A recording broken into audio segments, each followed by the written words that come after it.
ಗುರುರ್ಬ್ರಹ್ಮ ಗುರುರ್ವಿಷ್ಣು ಗುರುರ್ದೇವೋ ಮಹೇಶ್ವರಃ ಗುರು ಸಾಕ್ಷಾತ್ ಪರಬ್ರಹ್ಮ ತಸ್ಮೈ ಶ್ರೀ ಗುರವೇ ನಮಃ.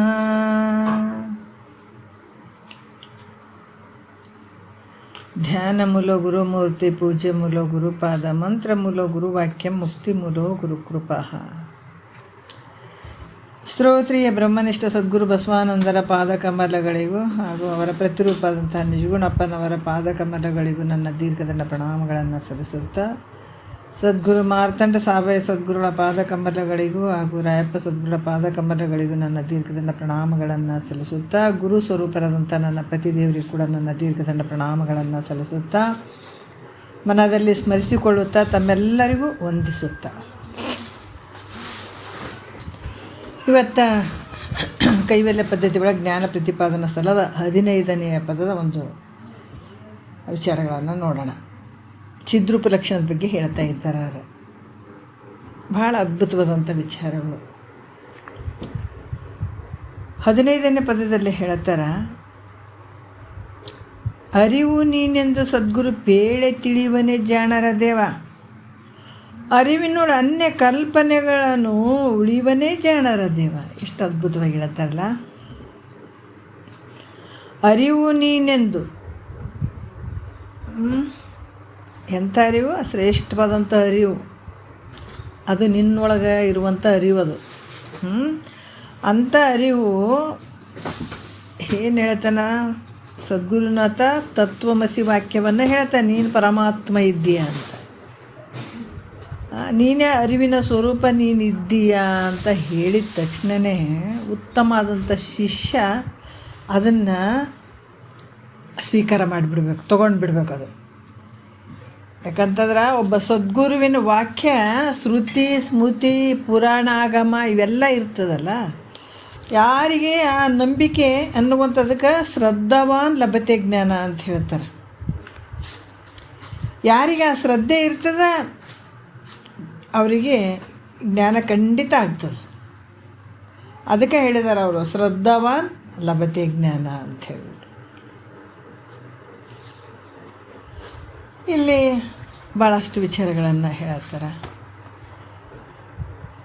ಸದ್ಗುರು ಆ ರೀತಿ ಹೇಳಿದಾಗ ಅದನ್ನು ತಿಳ್ಕೊತಾನಲ್ಲ, ತಿಳ್ಕೊಂಡು ಆ ಪ್ರಕಾರ ಯಾರು ಹೋಗ್ತಾರ ಅದೀಗ ಜಾಣರ ದೇವ ಅಂತ ಕೂಡ ಹೇಳ್ತಾರೆ. ಅದು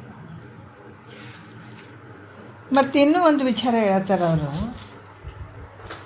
ಅರಿವಿನೊಳಗೆ ಅನ್ಯ ಕಲ್ಪನೆಗಳನ್ನು ಉಳಿವನೇ ಜಾಣರ ದೇವ. ಅರಿವಿನೊಳಗೆ ಮತ್ತು ಅನ್ಯ ಕಲ್ಪನೆಗಳೇನು ಇರ್ತಾವಲ್ಲ ಅವನ್ನು ಉಳಿಯುವಂಥವನೇ ಜಾಣರ ದೇವ. ಬೇರೆ ಏನು ಅಲ್ಲಿ ವಿಚಾರ ಮಾಡ್ಕೊ. ಯಾಕಂದ್ರೆ ಅನ್ಯ ಭಿನ್ನವಾಗಿ ಏನು ಅರಿಸಿಕೊಳ್ತಾವಿಲ್ಲ ನಿನ್ನ ಕಡೆಯಿಂದ ಅವೆಲ್ಲವೂ ಬಿಟ್ಟುಬಿಡುವಂಥದ್ದು. ಯಾವ್ಯಾವ ಅರಿಸಿಕೊಳ್ತಾವ ಅವು ಎಲ್ಲವೂ ಮಿಥ್ಯೆ ಅದಾವ.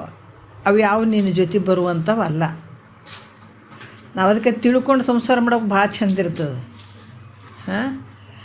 ಇದು ಹೆಂಗೆ ಐತಪ್ಪ ಅಂತಂದ್ರೆ ತಿಳ್ಕೊಂಡು ಸಂಸಾರ ಮಾಡುವಂಥದ್ದು. ಇದು ಭಾಳ ಅದ್ಭುತ. ಅದಕ್ಕೆ ಒಂದು ಮಾತು ಹೇಳ್ತಾರೆ, ನಾನಾ ಶಾಸ್ತ್ರ ಪಠೇತ್ ಲೋಕಂ. ಏನು ಹೇಳ್ತಾರೆ? ನಾನಾ ಶಾಸ್ತ್ರ ಪಠೇತ್ ಲೋಕಂ ನಾನಾ ದೈವತ ಪೂಜನಂ. ಆತ್ಮಜ್ಞಾನ ವಿನಃ ಪಾರ್ಥ ಸರ್ವಕರ್ಮ ನಿರರ್ಥಕಂ ಅಂತ ಹೇಳ್ತಾರೆ ನೋಡಿ. ಎಷ್ಟು ಕರ್ಮಗಳನ್ನು ಮಾಡಿದರೂ ಕೂಡ ನಿರರ್ಥಕ ಅಂತ ಹೇಳ್ತಾರೆ ಅವರು. ಏನು ಹೇಳ್ತಾರೆ? ನಾನಾ ಶಾಸ್ತ್ರ ಪಠೇತ್ ಲೋಕಂ. ಬೇಕಾದ ಎಲ್ಲ ಶಾಸ್ತ್ರಗಳನ್ನು ಓದಲಿ, ಎಲ್ಲವನ್ನ ನೋಡಲಿ. ಜಗತ್ತಿನೊಳಗೆ ಲೋಕದೊಳಗೆ ನಾನಾ ಶಾಸ್ತ್ರ ಪಠೇತ್ ಲೋಕಂ ನಾನಾ ದೈವತ ಪೂಜನ. ಎಲ್ಲ ದೇವ್ರಿಗೆ ಪೂಜೆ ಮಾಡೀನಿ. ಮತ್ತು ಎಲ್ಲ ದೇವ್ರಿಗೆ ಇಷ್ಟು ಜನ್ಮಾಂತರದಲ್ಲಿ ಪೂಜೆಗಳನ್ನು ಮಾಡ್ಕೊಂಡು ಬಂದದಕ್ಕೆ ಮತ್ತು ನಮಗೇನು ಕಷ್ಟ ತಪ್ಪ್ಯದನ್ನು ಹೇಳು. ಅಲ್ಲ, ಅವಾಗೇನು ಮಾಡಿವೆ ಬಿಟ್ಟಿವ್ರಿಗೆ ಗೊತ್ತಿಲ್ಲ, ಮತ್ತು ಈಗಾರ ಮಾಡ್ಬೇಕಲ್ರಿ ಅಂತ ಅನ್ಬೋದು. ಆದ್ರೆ ಹುಟ್ಟಿನಿಂದ ಸಾಯೋರಿಗೆ ಎಲ್ಲ ದೇವ್ರುಗಳು ಪೂಜೆ ಮಾಡಿದ್ರೆ ನೀನು ಕಷ್ಟ ತಪ್ಪೇದೇನು ಹೇಳು? ಇಲ್ಲಲ್ಲ. ಅದಕ್ಕೆ ನಾನಾ ದೈವತ ಪೂಜನ. ಆತ್ಮಜ್ಞಾನ ವಿನಃ ಪಾರ್ಥ ಅರ್ಜುನಿಗೆ ಹೇಳ್ತಾ ಇದ್ದಾನೆ ನೋಡ್ರಿ ಶ್ರೀಕೃಷ್ಣ ಪರಮಾತ್ಮ ಏನು ಹೇಳ್ತಾ ಇದ್ದಾನ, ಆತ್ಮಜ್ಞಾನ ವಿನಃ ಪಾರ್ಥ ಸರ್ವಕರ್ಮ ನಿರರ್ಥಕಂ. ಎಷ್ಟು ಅದ್ಭುತವಾಗಿ ಹೇಳ್ತಾರೆ. ಎಷ್ಟು ಕರ್ಮಗಳನ್ನು ಮಾಡಿದರೆ ನಿರರ್ಥಕ ಆಗಿಬಿಡ್ತದೆ ಅರ್ಜುನ. ಅದಕ್ಕೆ ಇಲ್ಲಿ ಕೂಡ ಹೇಳ್ತಾರ, ಅರಿವಿನೋಳ ಅನ್ಯ ಕಲ್ಪನೆಗಳನ್ನು ಉಳಿವನೇ ಜಾಣರ ದೇವ. ಏನೇನು ಈ ದೃಶ್ಯವಾದಂಥ ವಸ್ತುಗಳೇನದಾವ ಅವು ಯಾವ ಶಾಶ್ವತ ಅಲ್ಲ, ಅವು ಮಿಥ್ಯೆ ಅದಾವಂತ ಅವನು ಬಿಟ್ಟು ಬಿಡುವಂಥದ್ದು ಯಾರು ಬಿಡ್ತಾರೋ ಅವರು ಜಾಣರೊಳಗೆ ಜಾಣರು ಅಂತ ಹೇಳ್ತಾರೆ ಅವರು. ಅವರು ಜಾಣರೊಳಗೆ ಜಾಣರು. ಈಗ ನಾವು ಎರಡನೇ ನುಡಿ ನೋಡೋಣ. ಒಂದು ನುಡಿ ಆಗ್ಯದ. ಅರಿವೇ ಸದಾನಂದವೆಂದು ಅನುಭವಿಪನೇ ಜಾಣರ ದೇವ. ಅರಿವೇ ಸ್ವಯಂ ಜ್ಯೋತಿ ಎಂದು ಅರಿವಿಸುವನೇ ಜಾಣರ ದೇವ. ಅರಿವಿನೊಳಿಲ್ಲೊಮ್ಮೆ ಮರ ಎಂದು ಬಲ್ಲನೆ ಜಾಣರ ದೇವ. ಅರಿವು ಅವಸ್ಥೆಗಳಿಗೆ ಬೆರೆತಂದು ಕಾಣಬನೆ ಜಾಣರ ದೇವ. ನಿನ್ನೆ ಹೇಳಿದರು, ಅರಿವಿನೊಳಿಲ್ಲೊಮ್ಮೆ ಮರ ಎಂದು ಬಲ್ಲನೇ ಜಾಣರ ದೇವ. ಯಾಕಂತಂದ್ರೆ ಏನು ಹೇಳ್ತಾರೆ, ಅರಿವಿನೋಳು ಒಂದು ಸಲ ಅಮರಿವೇನಾರ ಐತೇನಪ್ಪ ಅಂತಂದ್ರೆ ಇಲ್ಲ. ಯಾವಾಗಲೂ ಅರಿವು ಅಂತ ಒಂದು ಸ್ವರೂಪನೇ ಐತೆ. ಅದು ಸ್ವಯಂ ಜ್ಯೋತಿ ಸ್ವರೂಪ ಐತೆ. ಹಂಗಾಗಿ ಅಲ್ಲಿ ಯಾವುದಪ್ಪ ಅಂತಂದ್ರೆ ಸ್ವಯಂ ಜ್ಯೋತಿ ಸ್ವರೂಪ ಆಗಿರುವಂಥ ಅದಕ್ಕೊಂದು ಚೂರು ಮರವೆ ಅನ್ನೋಂಥದ್ದು ಇಲ್ಲ. ಒಂದು ಕಾಲಕ್ಕಾದರೂ ಇಲ್ಲ. ಮತ್ತೆ ಹೆಂಗೆ ಸೂರ್ಯನಲ್ಲಿ ಕತ್ತಲೆ ಐತೇನೆ ಅಂತಂದ್ರೆ ಇಲ್ಲಲ್ಲ. ಸೂರ್ಯನಲ್ಲಿ ಕತ್ತಲೆ ಹೆಂಗಿರಂಗಲೋ ಅದರಂಗೆ ನಿನ್ನಲ್ಲಿ ಮರವೆ ಅನ್ನುವಂಥದ್ದು ಇಲ್ಲವೇ ಇಲ್ಲ. ಮೊದಲೇನು ಹೇಳಿದ್ರು, ನಿನ್ನ ಹತ್ರ ಮರವೆ ಐತಪ್ಪ ಹಂಗೈತಂತ ಹೇಳಿದರು. ಈಗ ಏನು ಹೇಳಕತ್ತಾರ, ಸ್ವಲ್ಪ ದೊಡ್ಡವಾಗಿದೆ, ತಿಳುವಳಿಕೆ ಬಂದದ. ಈಗ ಹೇಳಕತ್ತಾರ ಆ ಮರವು ಇಲ್ಲೇ ಇಲ್ಲ. ನಿನಗೆ ಆ ಭ್ರಮೆಯಿಂದ ನಿನ್ನ ಬುದ್ಧಿ ಒಳಗೆ ಭ್ರಮೆ ಆಗ್ಯದ, ಮರುವಾದಂತ ಕುಂತಿದ್ದೀನಿ. ನೀನು ಎಲ್ಲಿದ ಮರು? ಎತ್ತೆತ್ತ ನೋಡಿದರತ್ತ ದೇವ ನೀನೇ. ಎಲ್ಲ ಕಡೆ ನೋಡಿದ್ದು ನಿನ್ನ ಅರಿವಿನ ಸ್ವರೂಪನೇ ಐತೆ. ಅದಕ್ಕೆ ಎಲ್ಲಿ ಐತಿ ನಿನಗೆ ಮರುವು? ಅದಕ್ಕೆ ಯಾವ ರೀತಿ ಮರದ ಓಲ್ ತೋರಿತು ಮರವೇ ಮಿಥ್ಯೆ ಅರಿವು ನಿನ್ನೊಡಲಾದ ಕಥದಿಂದೆ. ಅದಕ್ಕೆ ಈ ರೀತಿ ಪರಮಾನುಭವದಲ್ಲಿ ಕೂಡ ಹೇಳಿದ್ದಾರೆ, ಅರಿವಿನಲ್ಲಿ ಮರವೇ ಇಲ್ಲ, ಇದ್ದಂತೆ ತೋರಿದರೂ ಕೂಡ ಅದಿಲ್ಲ ಅಂತ ತಿಳ್ಕೊ. ಹೆಂಗೆ ಬಗ್ಲಲ್ಲಿ ಕೂಸನ್ನು ಇಟ್ಕೊಂಡು ಕೇಸಿ ಊರೆಲ್ಲ ತಿರುಗಾಡಿದ್ನಂತೆ. ಹೆಗಲ ಮೇಲೆ ಇಟ್ಕೊಂಡಿದ್ದಂಥ ಕೂಸನ್ನು ಜಾತ್ರೆ ಇತ್ತಂತ ಅಜ್ಜ. ಎಲ್ಲ ಕಡೆ ತಿರುಗಾಡಿದ, ನನ್ನ ಅಮ್ಮಗೆ ಎಲ್ಲೇ ಇಲ್ಲ ಅಂತ ತಲೆ ಮೇಲೆ ಕೂಡ್ಸ್ಕೊಂಡಿದ್ದಂತೆ ಹೆಗಲ ಮೇಲೆ. ಹಂಗಾಗ್ತದೆ ಮರವಿ ಆದಂದ್ರೆ ಹಂಗಾಗ್ತದೆ. ಈ ರೀತಿ ಮತ್ತು ಅರಿವು ಜಾಗೃತಾದಿ ಅವಸ್ಥೆಗಳಿಗೆ ಭಿನ್ನವಾಗಿರುವಂಥದ್ದು.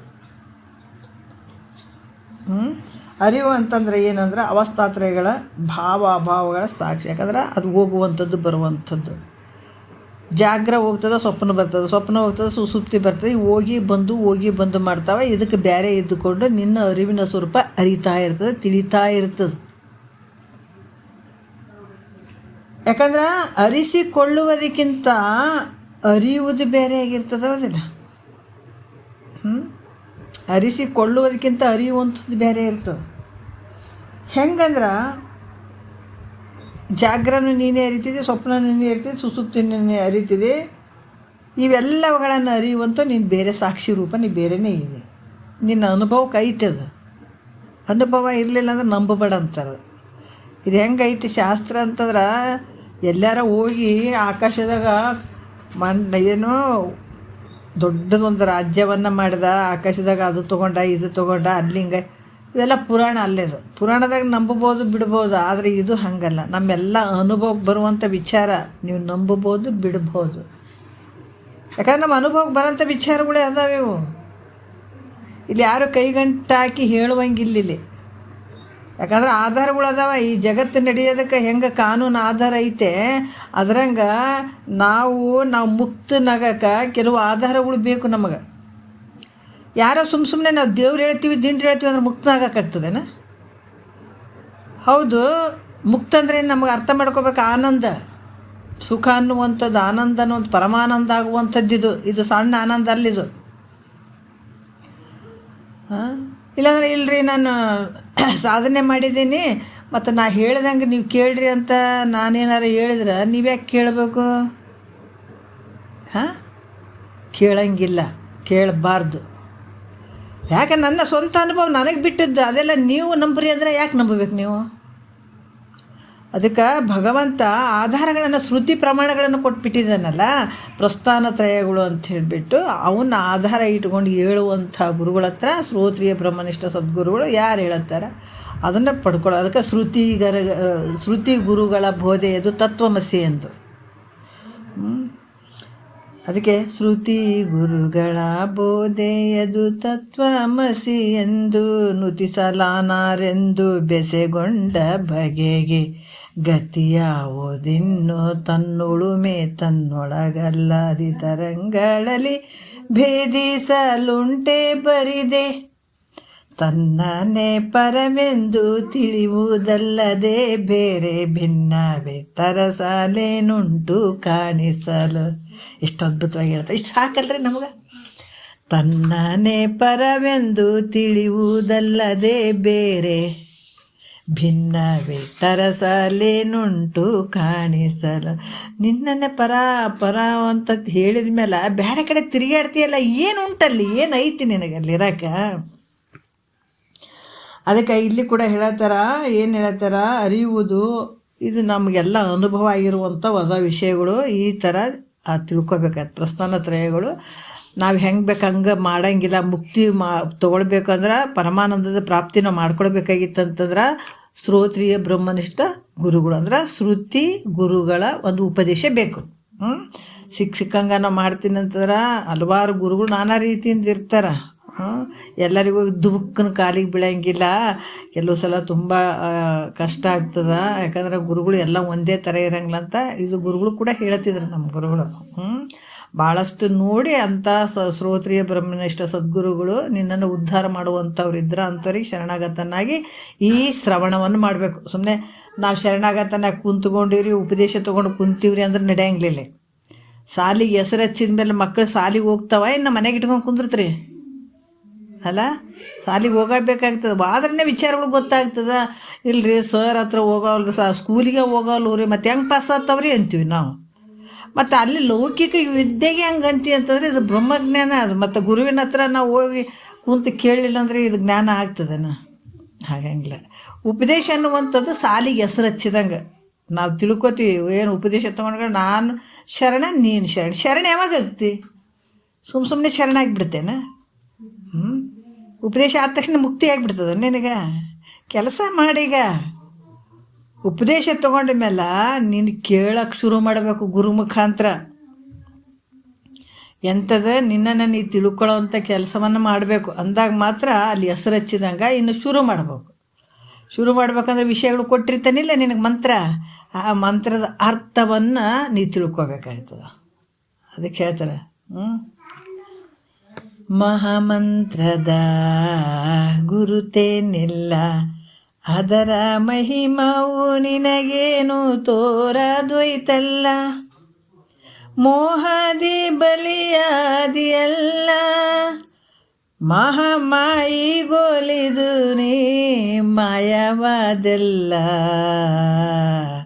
ಇನ್ನೇನು ಉಳಿಗಾಲವಿಲ್ಲ. ಹೌದಲ್ಲ? ನಿನಗೆ ಮಂತ್ರ ಹೇಳ್ತಾನಲ್ಲ ಸದ್ಗುರುನಾಥ, ಆ ಮಂತ್ರದ ಅರ್ಥನೇ ಇದು ಶ್ರವಣ ಅನ್ನುವಂಥದ್ದು.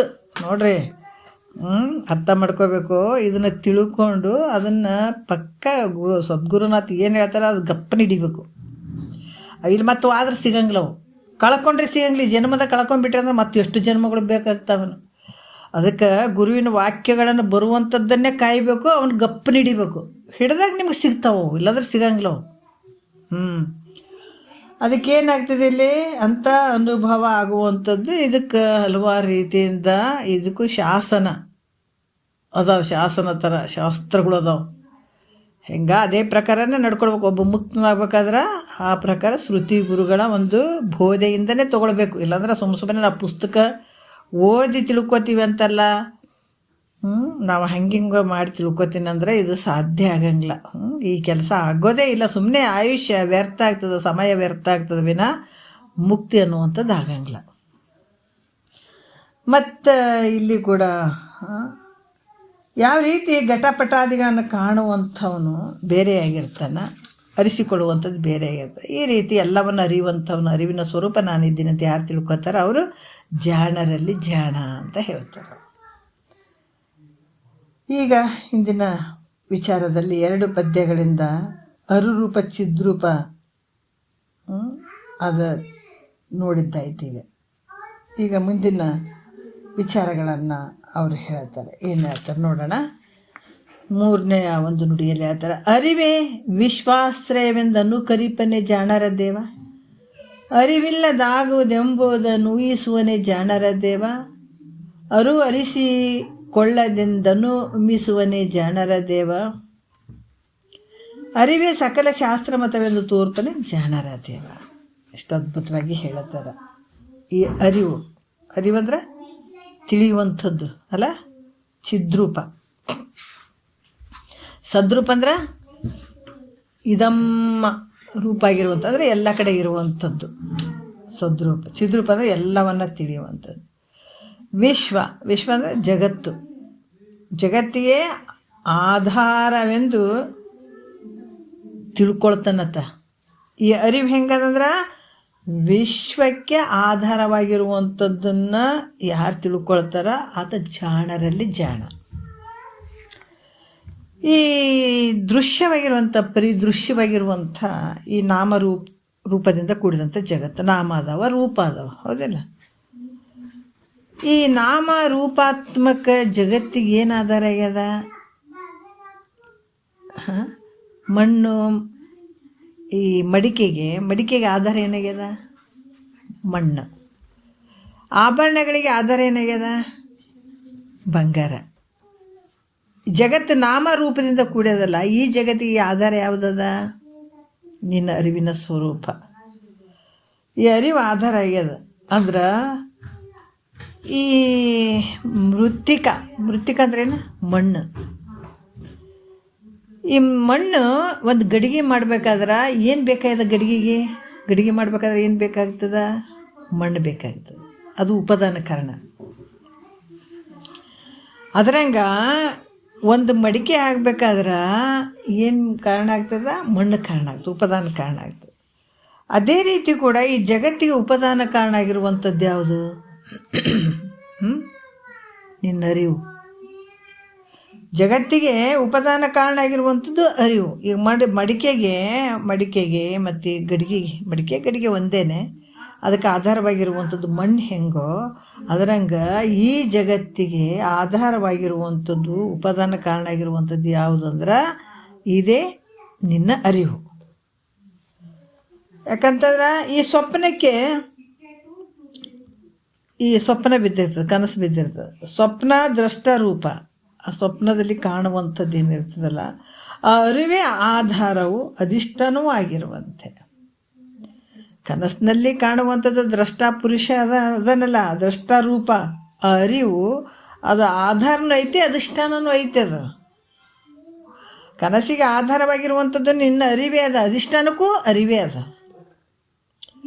ಅದೇ ರೀತಿ ಈ ಜಗತ್ತಿಗೆ, ಈ ವಿಶ್ವಕ್ಕೆ ಅಂದರೆ ಈ ಜಗತ್ತಿಗೆ ಆಧಾರ ಮತ್ತು ಅಧಿಷ್ಠಾನ ದ್ರಷ್ಟ ರೂಪವೇ ಆಗಿರುವಂಥದ್ದು. ದ್ರಷ್ಟರೂಪನೂ ಆಗಿದ್ದಾನೆ, ಆಧಾರನೂ ಆಗಿದ್ದಾನೆ, ಅಧಿಷ್ಠಾನನೂ ಆಗಿದ್ದಾನೆ. ಹೆಂಗೆ ಹಗ್ಗ ನೋಡ್ರಿ, ಎಷ್ಟು ಅದ್ಭುತವಾದಂಥ ಉದಾಹರಣೆ ಕೊಡ್ತಾರೆ. ಯಾಕಂದ್ರೆ ನೇರವಾದಂಥ ವಿಚಾರಗಳೇ ಇಲ್ಲಿ ಸಿಗುವಂಥದ್ದು. ಯಾವ ವಿಷಯಾಂತರ ಆಗಲ್ಲ. ಒಂದು ವಿಚಾರ ಹೇಳತ್ತಾರ, ಹಗ್ಗ ಇರ್ಲಾರ್ದು ಹಾವು ತೋರ್ಯದನ? ಹಗ್ಗ ಇದ್ದಾಗ ಹಾವು ತೋರ್ಯೋದಿಲ್ಲ. ಅದೇ ರೀತಿ ಕೂಡ ಶುಕ್ತಿ ಇಲ್ಲದೆ ರಜತ ತೋರದನ? ಶುಕ್ತಿ ಅದ, ಹೌದಲ್ಲ? ಅದು ಶುಕ್ತಿನೇ ಇಲ್ಲ ಅಂತಂದಾಗ ನಿನಗೆ ಬೆಳ್ಳಿ ಕಂಡದೇನು? ಇಲ್ಲ. ಶುಕ್ತಿ ಅಂದ್ರೇನು?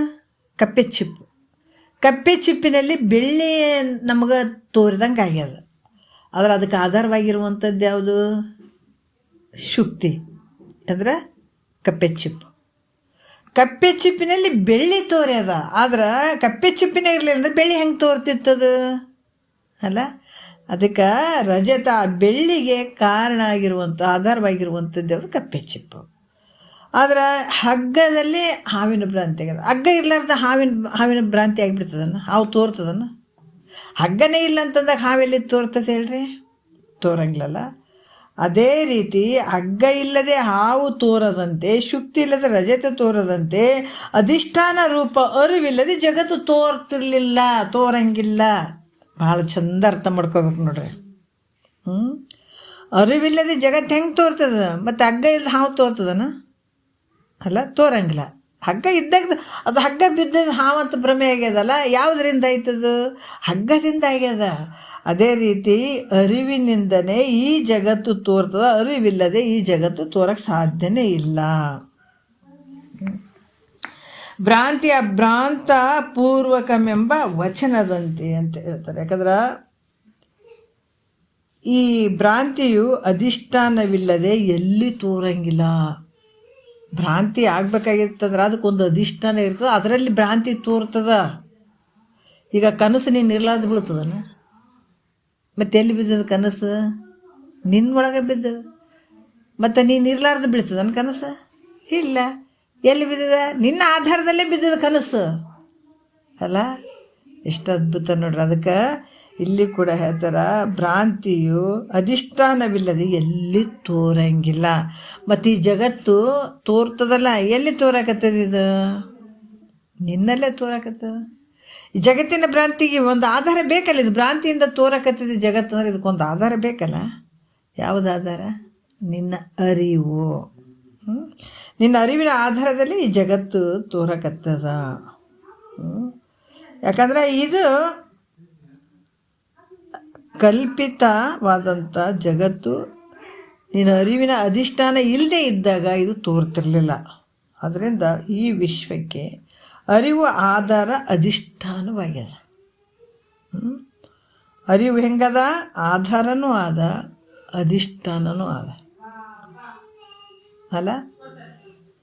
ಮತ್ತು ಇಲ್ಲಿ ಈ ರೀತಿ ಯಾರು ತಿಳ್ಕೊಳ್ತಾರೋ ಆತ ಜಾಣರಲ್ಲಿ ಜಾಣ. ಇದಕ್ಕೆ ಜಾಣ ಅಂತಾರೆ. ಈ ಜಾಣ ಅಂದ್ಗಾನೆ ಒಂದು 4 ಮನೆಗಳು ಕಟ್ಟಿ, ಒಂದು 4 ಗಾಡಿಗಳನ್ನು ಮಾಡಿ, ಒಂದು 4 ಮಕ್ಕಳನ್ನು ಹಡ್ದು ಸಂಸಾರ ಮಾಡಿದ್ರೆ ಮುಗೀತು ಅಂತಾರೆ. ತಾಯಿ ತಂದೆ ಏನು ಚಂದ ಸಂಸಾರ ಮಾಡ್ತಾನಪ್ಪ, ಏನು ಜೀವನ ಸಾರ್ಥಕ ಮಾಡ್ಕೊಂಡ್ಬಿಟ್ಟಾನ ಅಂತಾರೆ. ಹೌದಿಲ್ಲ? ಶಬಾಷ್ ಅಂತಾರೆ. ಮಹಾತ್ಮರು ಒಪ್ಪುತ್ತಾರೆ ಏನಾದರೂ? ಒಪ್ಪಂಗಿಲ್ಲ. ಯಾಕಂತಂದ್ರೆ ಮಾಡುವಂಥ ಕೆಲಸ ದೊಡ್ಡದು, ಇನ್ನೂ ದೊಡ್ಡದೈತೆ. ಅದೊಂದು ಭ್ರಾಂತಿ. ಅದಷ್ಟು ಆಯ್ತಪ್ಪ ಮುಗಿಸ್ಬಿಟ್ಟಾನ ಅನ್ನುವಂಥದ್ದು. ಅವ್ರಿಗೆ ಜಾಣ್ರು ಅಂತಾರೆ. ಅನ್ನೋದ್ರೆ ಅಜ್ಞಾನಿನೇ ಬೆನ್ನು ಚಪ್ಪರಿಸ್ತಾನೆ ವಿನಃ ಜ್ಞಾನಿ ಚಪ್ಪರಿಸಂಗಿಲ್ಲ ಬೆನ್ನು. ಅಜ್ಞಾನಿಗಳಿಗೆ ಭಾಳ ಚಲೋ ಮಾಡಿದ ಅಂತ ಎಲ್ಲರೂ ಹೇಳ್ತಾರೆ. ಚಲೋ ಮಾಡಿದಪ್ಪ, ಏನು ಸಂಸಾರ ಮಾಡಿದಪ್ಪ, ಏನು ಸಂಸಾರ ಮಾಡಿದ. ಯಾಕಂದ್ರೆ ಅದಕ್ಕೆ ಅದೇ ಚಪ್ಪರಿಸ್ತದೆ ಬೆನ್ನು. ತಿಳಿದಂತಾರೆ ಯಾಕೆ ಜಂಬಿಸ್ತಾರೆ? ತತ್ತಂತಾರೆ ಅವರು. ಏನು ಹೇಳ್ತಾರಲ್ಲ, ನೀ ಬರೋದಕ್ಕಿಂತ ಮುಂಚೆನೇ ಜಗತ್ತಿನೊಳಗೆ ಎಲ್ಲ ರೆಡಿ ಮಾಡಿಬಿಟ್ಟಾನ ಪರಮಾತ್ಮ. ಬಂದು ಆತನ ಸಾಮಾನುಗಳನ್ನು ತೊಗೊಂಡು ಆತಂದ ಮಾಡಿ ಎಲ್ಲಟು ನಂದಂತ ಕುಂತ್ರಿ. ಇದಕ್ಕೆ ಏನು ಹೇಳ್ತಾನೆ? ಇದಕ್ಕೆ ಮತ್ತು ಇವೆಲ್ಲ ತೊಗೊಂಡು ಹೋಗ್ತೇನಂದ್ರೆ ಎಲ್ಲವನ್ನು ಬಿಟ್ಟು ಹೋಗೋದೇ ಇಲ್ಲೇ. ಯಾವುದು ತೊಗೊಂಡು ಹೋಗೋಕ್ಕೆ ಸಾಧ್ಯನೇ ಇಲ್ಲ. ಇದು ಭ್ರಾಂತಿ ಬಡ್ದದಕ್ಕಾಗಿ ಈ ಸಂಸಾರ ನಂದು, ನಾನೇ ಮಾಡಾಕತ್ತೀನಿ ಅನ್ನುವಂಥ ಒಂದು ಭ್ರಮೆಯಲ್ಲಿ ಹೋಗ್ತಾ ಇದ್ದಾನಂತ. ಭ್ರಮಣ ಆಗಿರ್ತಲ್ಲಿ ಎಲ್ಲ ಬುದ್ಧಿ. ಹಾಗಾಗಿ ಆ ಭ್ರಮೆಯಲ್ಲಿ ಹೋಗ್ತಾ ಇರ್ತಾನಂತ. ಅದಕ್ಕೆ ಇವು ಭ್ರಮೆಗಳು ಇರ್ತಾವಲ್ಲ, ಇವು ಕುರ್ತಲಿನೂ ಭ್ರಮೆದಿಂದ ಕೂಡಿರ್ತಾವ, ಅದನ್ನು ಭ್ರಮೆದಿಂದ ಇರ್ತೀವಿ. ಎಲ್ಲ ಹುಚ್ಚರು ಸಂತಿದು. ಹೌದಲ್ಲ? ಹುಚ್ಚರಿಗೆ ಶಬಾಷ್ ಇವ್ರ ಶಬಾಷ್ ಅನ್ನೋದು, ಇವ್ರಿಗೆ ಅವ್ರ ಶಬಾಷ್ ಅನ್ನೋದು. ಆದ್ರೆ ಕಡ್ಯಾಕೆ ನಿಂತು ನೋಡೋ ಯಾರು? ಜ್ಞಾನಿ ಒಬ್ಬತನೇ ಅದು ನೋಡಿ ನಗ್ತಿರ್ತಾನೆ. ಹುಚ್ಚರದಾರಪ್ಪ ನಗ್ತಾನತ್ತ. ಅದಾಗ ಈ ಹುಚ್ಚರ ಸಂತಿ ನೋಡಿಬಿಟ್ಟು ಮತ್ತು ಆತ ಎಲ್ಲರಿಗೆ ತೀರ್ಸಕ್ಕೆ ಹೋಗಂಗಿಲ್ಲ. ಯಾಕಂತಂದ್ರೆ ಅವಕ್ಕೆ ತಲೆ ಬೇಕಲ್ಲ, ಅದಕ್ಕೂ ಟೈಮ್ ಬೇಕಲ್ಲ. ಒಂದು ಗಿಡದಾಗ ಕಾಯಿಗಳಾಗ್ಯಾವ ಅಂತಂದ್ರೆ ಒಮ್ಮೆಲೆ ಹಣ್ಣಾಗಿಬಿಡ್ತಾವೇನು? ಇಲ್ಲ, ಅದಕ್ಕೆ ಟೈಮ್ ಬೇಕಾಗ್ತದೆ. ಹಣ್ಣಾಗಕ್ಕೆ ಟೈಮ್ ಬೇಕಾಗ್ತದಲ್ಲ. ಅದ್ರಂಗೆ ಎಲ್ಲ ಅಜ್ಞಾನಿಗಳು ಅದಾವಂದ್ರೆ ಸುಮ್ಮನೆ ಇರ್ತಾನೆ ನೋಡ್ಕೊಂಡ್ರೆ. ಯಾಕಂದ್ರೆ ಅವ್ರ ಪುಣ್ಯದ ಒಂದು ಸಮಯ ಬೇಕಲ್ಲ. ಯಾರಿಗೆ ಪುಣ್ಯದ ಸಮಯ? ಒಂದು ಗಿಡದಾಗ ಒಂದೊಂದು ಹಣ್ಣು ಹಾಕ್ಬಿಡ್ತಾವೆ, ಎಲ್ಲಷ್ಟು ಹಣ್ಣು ಆಗಿಬಿಡಂಗಿಲ್ಲ, ಎಲ್ಲೋ ಒಂದೊಂದು ಹಣ್ಣು ಆಗ್ತಾವೆ. ಅದೇ ರೀತಿ ಕೂಡ ಭಾಳಷ್ಟು ಅಜ್ಞಾನಿಗಳು ಅದಾರಂತಂದ್ರೆ ಅವ್ರವ್ರ ಪುಣ್ಯದ ಫಲ ಒಬ್ಬೊಬ್ರದ್ದು ಬಂದುಬಿಡ್ತದೆ. ಆವಾಗ ಅವ್ರ ಗುರುವಿಗೆ ಶರಣಾಗತ್ತಾನೆ ಈ ವಿಚಾರಗಳನ್ನು ತಗೊಳ್ತಾರೆ ಅವರು. ಅಲ್ಲಿವರೆಗೂ ಅವರು ಅಷ್ಟೇ ಪುನರಪಿ ಜನನ ಪುನರಪಿ ಮರಣ ಹಂಗೆ ಓಡಾಡ್ತಾ ಇರುವಂಥದ್ದಾಗ್ತದೆ ಅವ್ರದ್ದು. ಅದಕ್ಕೆ ಪ್ರಯತ್ನ ಬೇಕು, ಅದ್ರಾಗ ಪ್ರಯತ್ನವೂ ಕೂಡ ಇರಬೇಕಾಗ್ತದೆ. ಈ ರೀತಿಯಾಗಿ ಇಲ್ಲಿ ಕೂಡ ಭಾಳಷ್ಟು ಅದ್ಭುತವಾಗಿ ಹೇಳ್ತಾರೆ. ಈ ರೀತಿ ವಿಶ್ವಕ್ಕೆ ನಿನ್ನ ಅರಿವೇ ಆಧಾರನೂ ಅದ, ಅಧಿಷ್ಠಾನನೂ ಅದ ಅಂತ ಯಾರು ತಿಳಿತಾರೋ ಅವರು ಜಾಣರಲ್ಲಿ ಜಾಣ ಅಂತ ಕೂಡ ಹೇಳ್ತಾರೆ. ಮತ್ತು ಅರಿವಿಲ್ಲದೆ ಏನೂ ಆಗದೆಂದು ಊಹಿಸುವನೇ ಜಾಣರ ದೇವ. ಅರಿವಿಲ್ಲದೆ ನೋಡ್ರಿ, ಅರಿವಿಲ್ಲದಾಗದೆಂಬುದನ್ನು ಊಹಿಸುವವನೇ ಜಾಣರ ದೇವ. ಅರಿವು ಇರದೇ ಇದ್ದರೆ ಏನು ಮಾಡೋಕ್ಕಾಗಂಗಿಲ್ಲ, ಯಾವ ಕಾರ್ಯನೂ ಆಗಂಗಿಲ್ಲ ಅಂತ ಯಾರು ಊಹೆ ಮಾಡ್ತಾರೆ, ಅನುಮಾನ ಮಾಡ್ತಾರೆ, ಆ ರೀತಿ ಯಾರು ತಿಳ್ಕೊತಾರೋ ಅವರು ಜಾಣರಲ್ಲಿ ಜಾಣ. ಅರಿವಿಲ್ಲದೆ ಏನಾರು ಆಗ್ತೇನೆ ಅಂತಂದ್ರೆ ಆಗಂಗಿಲ್ಲ. ಮತ್ತು ಎಲ್ಲದಕ್ಕೂ ಆಧಾರ ಅಧಿಷ್ಠಾನ ಆಗಿರುವಂಥದ್ದೇ ಅರಿವು. ಈ ರೀತಿ ಯಾರು ತಿಳ್ಕೊತಾರೆ ಅದು ಜಾಣರಲ್ಲಿ ಜಾಣ. ಅರಿವು ಇರದೇ ಇದ್ದರೆ ಏನೂ ಆಗಂಗಿಲ್ಲ. ಯಾಕಂತಂದ್ರೆ ಯಾವುದೇ ಒಂದು ಜಗತ್ತಿನೊಳಗೆ ಕಾರ್ಯ ಮಾಡಬೇಕಾಗಿತ್ತು ಅಂತಂದ್ರೆ ವಿಚಾರ ಮಾಡಿ ನೋಡಿದ್ರೆ ಈ ಕಾರ್ಯದ ಜ್ಞಾನ ಇಲ್ಲದೆ ಯಾವ ಕಾರ್ಯನೂ ಆಗಂಗಿಲ್ಲ. ಯಾವ ಕಾರ್ಯನೂ ಆಗಲ್ಲ. ಅಂದರೆ ಘಟದ ಜ್ಞಾನ ಇಲ್ಲದೆ, ಯಾಕಂದರೆ ಆ ಕಾರ್ಯದ ಬಗ್ಗೆ ಜ್ಞಾನ ಇರಬೇಕಾಗ್ತದೆ ಮೊದಲು. ಈಗ ಒಂದು ಘಟ ಮಾಡಬೇಕಾದಾಗ ಕುಂಬಾರನಿಗೆ ಆ ಘಟದ ಜ್ಞಾನ ಬೇಕಾಗ್ತದೆ, ಹೌದಿಲ್ಲ? ಆ ಘಟದ ಜ್ಞಾನನೇ ಇರಲಿಲ್ಲ ಅಂದ್ರೆ ಅಂತ ಗಡಿಗೆ ಮಾಡೋಕ್ಕಾಗ್ತಿತ್ತೇನೋ? ಆಗಂಗಿಲ್ಲ. ಅಂದ್ರೆ ಇಲ್ಲಿ 3 ತಗೊಳತ್ತಾರೆ. ಏನಂದ್ರೆ ಅವು ಯಾವುವು ಅಂತಂದ್ರೆ ಜ್ಞಾನಶಕ್ತಿ, ಇಚ್ಛಾಶಕ್ತಿ, ಕ್ರಿಯಾಶಕ್ತಿ, ಇವು 3 ಬೇಕಾಗ್ತವೆ. ಒಂದರಿಂದ ಒಂದು ಉದಯ ಆಗ್ತಾವೆ ಇವು. ಜ್ಞಾನಶಕ್ತಿ, ಇಚ್ಛಾಶಕ್ತಿ, ಕ್ರಿಯಾಶಕ್ತಿ. ಜ್ಞಾನ ಉದಯ ಆಯ್ತು ಅಂದಾಗ ಇಚ್ಛಾಶಕ್ತಿ ಉದಯ ಆಗ್ತದೆ. ಇಚ್ಛಾಶಕ್ತಿ ಉದಯ ಆಯ್ತಂದ್ರೆ ಆವಾಗ ಕ್ರಿಯಾಶಕ್ತಿ ಉದಯ ಆಗ್ತದೆ. ಇದು ಒಂದರಿಂದ ಒಂದು ಉದಯ ಆಗ್ತಾವೆ ಇವು ನಿನ್ನೊಳಗೆ. ಯಾಕಂತಂದ್ರೆ ಈ ಜ್ಞಾನ ಇಲ್ಲದೆ ಆಗಂಗೆ ಇಲ್ಲ. ಜ್ಞಾನ ಇವು ಯಾಕಂದ್ರೆ ಘಟದ ಜ್ಞಾನ ಆಗ್ಬೇಕಾದ್ರೆ ಘಟ ಮಾಡೋಂಥವನಿಗೆ ಈ ಥರ ಗಡಿಗೆ ಇರ್ಬೇಕಪ್ಪ, ಈ ಥರ ಊಜಿ ಇರ್ಬೇಕನ್ನುವಂಥದ್ದು ಜ್ಞಾನ ಅಲ್ಲಿ ಆತಗೆ ಆಗಬೇಕು. ಆದಾಗ ಮಾತ್ರ ಆತ ಇಚ್ಛೆ ಮಾಡ್ತಾನೆ ಇದನ್ನು ಮಾಡಬೇಕು ಅನ್ನುವಂಥದ್ದು. ಇದನ್ನು ತಲೆಗೆ ಬರ್ತದೆ. ಅದಕ್ಕೆ ಫಸ್ಟಿಗೆ ನಾವು ಈಗ ಚಿತ್ರ ಇಳಿಸ್ಬೇಕಂತ ಅಂದ್ಕೊಂಡಿರ್ತೀವಿ ಅಂತಾರೆ, ಮಲಗಿರ್ತೀವಿ, ಮುಂಜಾನೆ ಎಚ್ಚರ ಆಗ್ತದೆ. ಇದ್ದಕ್ಕಿದ್ದಂಗೆ ಸಡನ್ಲಿ ನಮ್ಮ ತಲೆಗೆ ಬರ್ತದೆ, ಚಿತ್ರ ಹಿಂಗೆ ಇಳಿಸ್ಬೇಕು ಅಂತ. ಅವಾಗ ಬಂದಾಗ ನಮಗೇನು ಅನ್ನಿಸ್ತದೆ, ಯಾವುದೇ ಕಾರ್ಯ ಮಾಡಬೇಕಾದ್ರೆ ಅಥವಾ ಬೆಳಗ್ಗೆ ಚಿತ್ರ ಇಳಿಸ್ಬೇಕಾದ್ರೆ ನಮ್ಮ ತಲೆಗೆ ಬಂದ ತಕ್ಷಣ ನಾವೇನು ಮಾಡ್ತೀವಿ, ನಮಗೆ ಹಿಂಗೆ ಇಳಿಸ್ಬೇಕಾಗ್ಯದ ಅಂತ ಪೆನ್ನು ಪೇಪರ್ಗಳನ್ನು ತೊಗೊಂಡು ನಾವು ಚಿತ್ರ ಇಳ್ಸೋಕೆ ಶುರು ಮಾಡ್ತೀವಿ. ಯಾವಾಗ ನಮ್ಗೆ ತಲೆಗೆ ಆ ಜ್ಞಾನ ಬಂದಾಗ ಬರೀಬೇಕು ಅನ್ನುವಂಥದ್ದು, ಚಿತ್ರ ಬಿಡಿಸ್ಬೇಕು ಅನ್ನುವಂಥದ್ದು ಏನಾಗ್ತದೆ, ಅಲ್ಲಿ ಆ ಜ್ಞಾನ ಉತ್ಪತ್ತಿ ಆಯಿತು ಅಂತಂದಾಗ ಅಲ್ಲಿ ಆ ಇಚ್ಛಾಶಕ್ತಿ ಬರ್ತದೆ. ಇಚ್ಛಾಶಕ್ತಿ ಯಾವಾಗ ಬಂತು ಅಂತಂದಾಗ ಆತ ಪೆನ್ನು ಪೇಪರ್ಗಳನ್ನು ತೊಗೋತಾನೆ, ಅವಾಗ ಕ್ರಿಯಾಶಕ್ತಿ ಶುರುವಾಗ್ತದೆ. ಅದಕ್ಕೆ ಜ್ಞಾನಶಕ್ತಿ, ಇಚ್ಛಾಶಕ್ತಿ, ಕ್ರಿಯಾಶಕ್ತಿ ಅಂತ ಬರ್ತದೆ. ಅದ್ರಂಗೆ ಕ್ರಿಯೆಯಿಂದ ಕಾರ್ಯರೂಪ ನಡೀತದೆ. ಕ್ರಿಯೆಯಿಂದ ಕಾರ್ಯರೂಪ ನಿರ್ಮಾಣ ಆಗ್ತದೆ. ಯಾಕಂದರೆ ಇಚ್ಛಾಶಕ್ತಿ ಯಾವುದು, ಜ್ಞಾನಶಕ್ತಿ ಬಂತು, ವಿಚಾರ ಆಯಿತು, ಆಮೇಲೆ ಇಚ್ಛೆಯನ್ನು ಮಾಡ್ತಾನೆ, ಆಮೇಲೆ ಕ್ರಿಯೆಯನ್ನು ಮಾಡ್ತಾನೆ. ಈ ಜಗತ್ತಿನಲ್ಲಿ ಯಾವ ಕಾರ್ಯವಾದರೂ ಅದರ ಜ್ಞಾನವಿಲ್ಲದೆ ಆಗಿರಂಗಿಲ್ಲ ಅನ್ನುವಂಥ ಭಾವ. ಯಾವ ಕಾರ್ಯ ಆದರೂ ಕೂಡ ಅದ್ರ ಜ್ಞಾನ, ಯಾಕಂದರೆ ಇವತ್ತು ಯಾರೇ ಒಂದು ಓದಬೇಕು ಬರೀಬೇಕಂದ್ರೆ ಮೊದಲು ತಲೆಗೆ ಇದನ್ನು ಓದ್ಬೇಕಂಬ ತಲೆಗೆ ಬಂದಾಗ ಮಾತ್ರ ಅವರು ಓದ್ತಾರೆ. ಏನೇ ಕೆಲಸ ಮಾಡ್ಬೇಕಂದ್ರೂ ಕೂಡ ಇಂಥ ಕೆಲಸ ಮಾಡಬೇಕಂತ ಜ್ಞಾನ ಉದಯ ಆದಾಗ ಮಾತ್ರ ಬೇರೆ ಬೇರೆ ಮಾಡೋಕ್ಕೆ ಶುರು ಮಾಡ್ತಾರಲ್ಲ, ಇಚ್ಛೆಯನ್ನು ವ್ಯಕ್ತಪಡಿಸ್ತಾರೆ ಪ್ರತಿಯೊಂದು. ಇದರಂಗೆ ವಿಚಿತ್ರ ರೂಪವಾದಂಥ ಜೀವರ ಬುದ್ಧಿಗೆ ಅಗಮ್ಯವಾದಂಥ ಈ ಜಗತ್ತಿನ ಉತ್ಪತ್ತಿ ನೋಡ್ರಿ. ವಿಚಿತ್ರ ರೂಪವಾದಂಥ ಜೀವರ ಬುದ್ಧಿಗೆ ಅಗಮ್ಯವಾದಂಥ ಈ ಜಗತ್ತಿನ ಉತ್ಪತ್ತಿಯು ಇದರ ಜ್ಞಾನವಿಲ್ಲದೆ ಇದಾಗೋದು ನೋಡ್ರಿ. ಜ್ಞಾನ ಇಲ್ಲದೆ ಇದೆಲ್ಲ ಆಗೋಕ್ಕೆ ಸಾಧ್ಯ ಇಲ್ಲ. ಅಂದ್ರೆ ಪರಮಾತ್ಮನಲ್ಲಿರುವ ಸರ್ವಜ್ಞತ್ವದಿಂದಲೇ ಜಗತ್ತಾಗ್ಯದ ಅನ್ನುವಂಥ ಭಾವ. ಪರಮಾತ್ಮನಲ್ಲಿ ಇರುವಂಥ ಸರ್ವಜ್ಞತ್ವದಿಂದ ಈ ಜಗತ್ತಾಗಿದೆ ಅನ್ನುವಂಥ ಭಾವ. ಯಾಕಂತಂದ್ರೆ ಈ ಒಂದು ಪರಮಾತ್ಮನಲ್ಲಿರುವಂಥ ಈ ಸರ್ವಜ್ಞತ್ವ ಭಾವದಿಂದನೇ ಈ ಜಗತ್ತಾಗಿದೆ, ಇಷ್ಟೆಲ್ಲ ಸೃಷ್ಟಿಯಾಗಿರುವಂಥದ್ದು. ಇದೆಲ್ಲ ಅಲ್ಲಿಂದನೇ ಬಂದಿರುವಂಥದ್ದು. ಈ ಪ್ರಕಾಶತೆ ಎಲ್ಲಿಂದ ಬಂದಂದ್ರೆ ಅಲ್ಲಿಂದನೇ ಬಂದಿರುವಂಥದ್ದು ನೋಡ್ರಿ. ಯಾಕಂತಾರೆ ನಾವು ಈ ಬೇಲೂರು, ಹಳೆಬೀಡು, ಇಲ್ಲಿ ಮೊನ್ನೆ ಹೋಗಿದ್ವಲ್ಲ, ಯಾವುದದು ಬೇಲೂರು, ಆಮೇಲೆ ಸೋಮನಾಥ್ಪುರ ಅಂತ ಬರ್ತದೆ ಅಲ್ಲಿ ಮೈಸೂರು ಹತ್ರ, ಮಳವಳ್ಳಿ ಹತ್ರ ಬರ್ತದೆ. ಆ ಕಡೆ ಮುಂದೆ ಎಲ್ಲ ಇದು ತಲಕಾಡು ಥರ ಅಲ್ಲಿ ಬರ್ತದೆ. ಭಾಳಷ್ಟು ಅದಾವೆ, ಎಲ್ಲ ಕಡೆ ಅದಾವೆ. ಈ ಶಾಸ್ತ್ರ ಕೇಳಿದ ಮೇಲೆ ಯಾತ್ರೆಗಳಿಗೆ ಹೋಗ್ಬೇಕು, ಭಾಳ ಅದ್ಭುತ ಅನ್ನಿಸ್ತದೆ. ಆವಾಗ ಭಾಳ ಒಂದು ವಿಚಿತ್ರವಾಗಿ ನೋಡ್ತಿರ್ತೀವಿ. ಯಾಕೆ ಶಾಸ್ತ್ರ ಕೇಳೋದಕ್ಕಿಂತ ಮುಂಚೆ ನಾವು ಎಲ್ಲನ ಹೋದಾಗ ಯಾತ್ರೆಗೆ ಹೋದಾಗ ಒಂದು ಲೆಕ್ಕ ಬೇರೆ ಭಾವ ಇರ್ತದೆ. ಯಾವಾಗ ಈ ಶಾಸ್ತ್ರ ಕೇಳಿ ಬೇರೆ ಕಡೆ ಯಾತ್ರೆಗೆ ಅಂತಲ್ಲಿ ಹೋದಾಗ ನೋಡ್ಬೇಕು, ನಮ್ಗೆ ಅನುಭವ ಬರ್ತಾವೆ. ಅದು ನೋಡ್ರಿ, ಚಿತ್ರಗಳು ಒಳಗೆ ಹೊರಗೆ ಆ ಕಲ್ಲೇನಾರ ಮೃದು ಆಗಿರ್ಬೇಕನ್ನ ಅವ್ರ ಕೈಯಾಗ ಅನ್ನಿಸ್ತದೆ.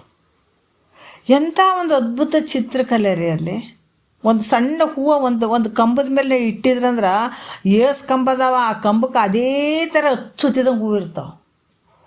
ಆ ಕಲ್ಲನ್ನು ಕಟ್ಟಿದಾರಲ್ರಿ, ಒಂದು ಪೆನ್ ತೊಗೊಂಡು ನೋಡ್ರಿ, ಎಂಥ ಪರಮಾತ್ಮನ ಅಗಾಧ ಶಕ್ತಿ ಇದು. ಸಾಮಾನ್ಯವಾಗಿ ಮನುಷ್ಯರ ಕೈಲಿ ಬರೋಂಗಿಲ್ಲ, ಪರಮಾತ್ಮ ಹಾಗೆಲ್ಲ ಪ್ರಕಟ ಆಗಿ ಆ ಥರ ಮಾಡಿ ಹೋಗ್ಬಿಡ್ತಾನೆ ಅನಿಸ್ಬಿಡ್ತದೆ ಕೆಲವು ಸಲ. ಆ ರೂಪದಾಗ ಬಂದು ಪೆನ್ನ ಪೇಪರ್ ಹಿಡ್ಕೊಂಡು ಒಂದು ನೀಟಾಗಿ ಗೆರೆ ಹಾಕೊಂಡು ಒಂದು ಚಿತ್ರ ಎಳ್ಸೋಕೆ ಬರಲಾರ್ದವ್ರು ನಮಗೆ ಆ ಕಲ್ಲುಗಳಲ್ಲಿ ಕೆತ್ತಿದಂಥ ಕಲೆಯನ್ನು ನೋಡಿದ್ರೆ ಅದು ಎಂಥ ಒಂದು ಪರಮಾತ್ಮನ ನೆನಪರ್ಲಾರ್ದಿರ್ತದಲ್ಲ. ಹಾಂ, ಎಲ್ಲ ನೋಡ್ಬೇಕು, ಸೃಷ್ಟಿ ಒಳಗೆ ನೋಡಬೇಕು. ಇದೆಲ್ಲ ಭಗವಂತಮಯವಾಗಿರುವಂಥದ್ದು. ಈ ಗಿಡ ಮರಗಳನ್ನು ನೋಡಿರಿ, ಪ್ರಾಣಿ ಪಕ್ಷಿಗಳನ್ನು ನೋಡಿರಿ, ಅವ್ರ ಮೇಲಿರುವಂಥ ಕಲರ್ಗಳನ್ನು ನೋಡಿರಿ. ಇಲ್ಲೇ ಉಂಡು ತಿಂದು ಜೀವನ ಮಾಡ್ತೀವಿ. ಆಕಾಶ, ವಾಯು, ಅಗ್ನಿ, ಜಲ, ಪೃಥ್ವಿ ಪಂಚಭೂತದಲ್ಲೇ ಎಂಥ ಒಂದು ಜೀವಿಗಳು ಉತ್ಪತ್ತಿ ಆಗ್ತಾವೆ, ಕಲರ್ಗಳು ಉತ್ಪತ್ತಿ ಆಗ್ತಾವೆ. ಹೂವಿನ ಕಲರ್ಗಳು ಒಂದರಿಂದ ಒಂದಕ್ಕೆ ಭಿನ್ನ ಭಿನ್ನ ಭಿನ್ನ ಭಿನ್ನ. ಮತ್ತು ಅದಕ್ಕೆ ಬೇರೆ ಏನಾರ ಪಂಚಭೂತಗಳು ಅದಾವನ? ಇದೇ ಸೂರ್ಯನ ಬೆಳಕು, ಇದೇ ನೀರು, ಇದೇ ಮಣ್ಣು, ಇದೇ ಗಾಳಿಯನ್ನು ತೊಗೊಂಡು ಇಷ್ಟೆಲ್ಲ ಕಲರ್ ತೊಗೊಂಡ್ರೆ ಪರಮಾತ್ಮ ಎಷ್ಟು ಶಕ್ತಿ ಇರೋದು ಬೇಡ ಹೇಳ್ರಿ. ಅದಕ್ಕೆ ಕಾರ್ಯವನ್ನು ನೋಡಿ ಕಾರಣವನ್ನು ತಿಳ್ಕೊಬೇಕು ನಾವು. ಇದಕ್ಕೆ ಕಾರಣ ಆಗಿರುವಂಥದ್ದು ಪರಮಾತ್ಮನ ಎಂಥ ಅದ್ಭುತ ಕಲೆ ಐತಪ್ಪ ಅಂತ. ಅದಕ್ಕೆ ಒಂದು ಸುಂದರ ಮೂರ್ತಿಯನ್ನಾಗಲಿ ಚಿತ್ರವನ್ನಾಗಲಿ ಕಂಡಿದ ತಕ್ಷಣವೇ, ಯಾಕಂತಂದ್ರೆ ಎಷ್ಟು ಬುದ್ಧಿವಂತ ಅದನ್ನಪ್ಪ ಅಂತ ಈಗ ನಾನು ಹೇಳಿದ್ನಲ್ಲ, ಸೋಮನಾಥ್ಪುರದಾಗ ಎಲ್ಲ ಬೇಲೂರದಾಗ ಏನು ಆ ಚಿತ್ರ ನೋಡಿ ಬೆರಗಾಗಿ ಬಿಡ್ಬೇಕು ನೋಡ್ರಿ. ಅವು ಸಣ್ಣ ಸಣ್ಣ ಚಿತ್ರ ಕಲ್ಲುಗಳು ಮೃದಾಗಿಬಿಟ್ಟಾವೇನೋ ಅವ್ರ ಕೈಯಾಗ ಅನಿಸ್ಬಿಡ್ತದೆ ಮಾಡೋರ ಕೈಯಾಗ. ಎಂಥ ಕುಶಲತೆ ಐತೆ, ಆ ಬುದ್ಧಿವಂತರು ಇರ್ಬೋದು ಅಂತ ಈ ರೀತಿ ಊಹೆ ಮಾಡ್ತೀವಿ ನಾವು.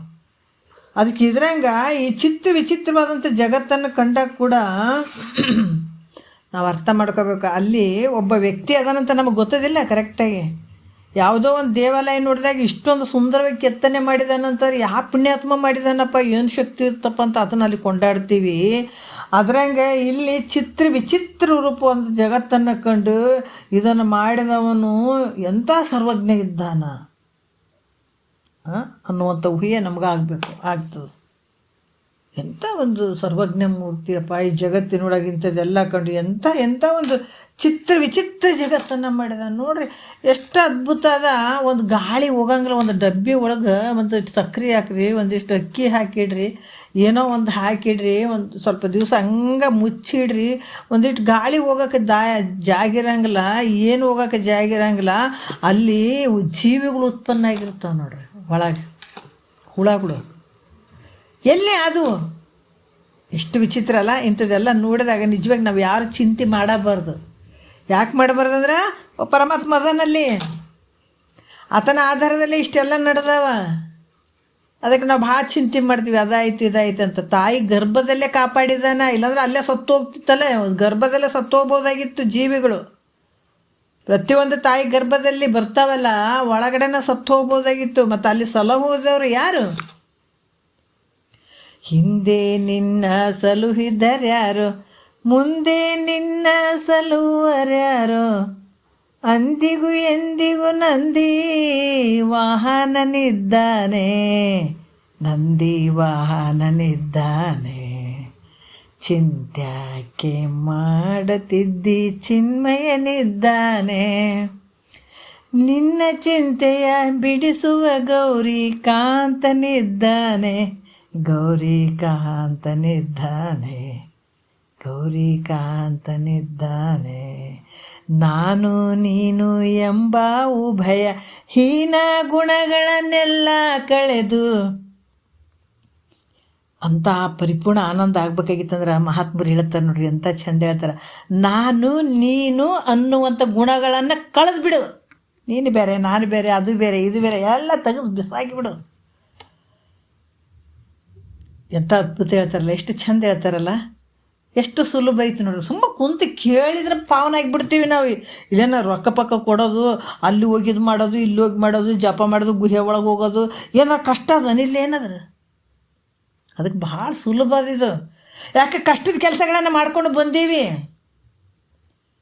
ಈಗ ನೋಡ್ರಿ, ಒಂದು ಆಫೀಸಿನಲ್ಲಿ P1 ಹಿಡ್ಕೊಂಡು ಮ್ಯಾಲೆ ತನ್ನ ಕೆಲಸಗಳು ಭಾಳ ಇರ್ತಾವ. ಒಬ್ಬ ಆಫೀಸರಿಗೆ ಕೆಲಸ ಇರೋಂಗಿಲ್ಲ. ಒಂದೊಂದು ಡಿವಿಷನ್ನಲ್ಲಿ ಒಂದೊಂದರಲ್ಲಿ ಇರ್ತಾವೆ, ಇಲ್ಲ ಅಂತಿಲ್ಲ. ಎಷ್ಟು ಮೇಲ್ಮಟ್ಟಕ್ಕೆ ಬರ್ತಾನೆ ಕೆಲವು ಕೆಲಸಗಳು ಕಡಿಮೆ ಇರ್ತಾವೆ. ಅದನ್ನೇನು ಫೈಲ್ ತಂದರೆ ಬರೀ ಸಹಿ ಮಾಡಿ ಕಳಿಸೋದು ಮಾತ್ರ ಇರ್ತದೆ, ಏನಿರಂಗೆ ನೋಡ್ರಿ. ಅದ್ರಂಗೆ ಇಲ್ಲಿ ಕೂಡ ಕರ್ಮ ಉಪಾಸನೆಗಳಲ್ಲಿ ಹಲವಾರು ಕಷ್ಟಗಳನ್ನು ಪಟ್ಟು ಪಟ್ಟು ಪಟ್ಟು ಬಂದಂಥ ಜೀವ ಜ್ಞಾನದಲ್ಲಿ ಏನಿಲ್ಲ, ಮನಸ್ಸು ಇಟ್ಟುಕೊಂಡು ಸದ್ಗುರು ವಾಕ್ಯವನ್ನು ದಿನಾ ಕೇಳಿಕೊಂಡು ಅದನ್ನು ಚಿಂತನೆ ಮಂಥನ ಮಾಡೋದು. ಬರೀ ಮೈಂಡ್ ವರ್ಕ್ ಇದು, ಶರೀರದ ವರ್ಕ್ ಇಲ್ಲಿ.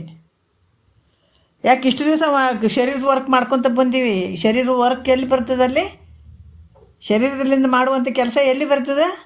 ಕರ್ಮಕಾಂಡದಾಗ. ಮತ್ತು ಶರೀರ ನಾನು ಅಂದಾಗ ಅಲ್ಲಿ ಕೆಲಸಗಳು ನಡೀತಾವ. ತಿಕ್ಕದು ತೊಳೆಯೋದು, ದಿನ ತಿಕ್ಕದು ತೊಳೆಯೋದು ಅಲ್ಲ. ಆ ದೇವ್ರಿಗೆ ಕೆಲವ್ರು ನೋಡ್ಬೇಕು, ಇವತ್ತು ಸೋಮವಾರ ಐತ್ರಿ ಎಲ್ಲ ದೇವ್ರುಗಳಿಗೆ ತಿಕ್ಕಿನ ತೊಳೆದಿನ ಅಂತಾರೆ. ಎಂಥದ್ರಿ ಇದು? ಸಾಬೂನು ಹಚ್ಚಿ ತಿಕ್ಕಿ ತಿಕ್ಕಿ ತೊಳೆದು ಇಟ್ಟು ದಿನ ಒಂದು 8 ದಿವ್ಸಕ್ಕೊಂದೊಂದು ಸಲ ತೊಳಿತೀವಿ ರೀ ದೇವರಿಗೆ ಅಂತ ಅಂತಾರೆ, ಹೌದಲ್ಲ. ಅದು ಎಲ್ಲಿ ನಡೀತದಪ್ಪ ಅಂತಂದ್ರೆ ಶರೀರ ನಾನು ಅನ್ನಲ್ಲಿ, ಜಗತ್ತು ಸತ್ಯ ಅನ್ನುವಂಥದ್ರಲ್ಲಿ ಇವೆಲ್ಲ ನಡೀತಾವೆ. ಅದಕ್ಕೆ ಇಲ್ಲಿ ಕೆಲಸ ಇಲ್ಲಿ ಕರ್ಮದಲ್ಲಿ ಅದರಲ್ಲಿ ಶರೀರ ವರ್ಕ್ ನಡೆದವು. ಭಾಳ ಮಾಡಿ ಮಾಡಿ ಮಾಡಿ ಸಾಕಾಗಿಬಿಟ್ಟು, ಅಪ್ಪೋ ಈ ಶರೀರ ಎಲ್ಲ ದಣಿಸ್ಬಿಟ್ಟಿನಪ್ಪ, ಇನ್ನು ಸಾಕು ಅಂತ ಮಾಡಿ ಮಾಡಿ ಯಾರಿಗೆ ಸಾಕಾಗಿರ್ತದೆ ಆವಾಗ ಸದ್ಗುರುನಾಥನ ಹತ್ರ ಬಂದು ಏಟು ಮಾಡಿದ್ರೆ ಅಷ್ಟು. ಈಗ ನೋಡ್ರಿ, ನಾವು ಹುಟ್ಟಿನಿಂದ ಸಾಯೋವರೆಗೂ ಕೆಲವೊಂದು ಇರ್ತಾವೆ. ವರ್ಷದ ಒಂದು 4-5 ಸಲ ಹಬ್ಬಗಳು ಬರ್ತಾವೆ.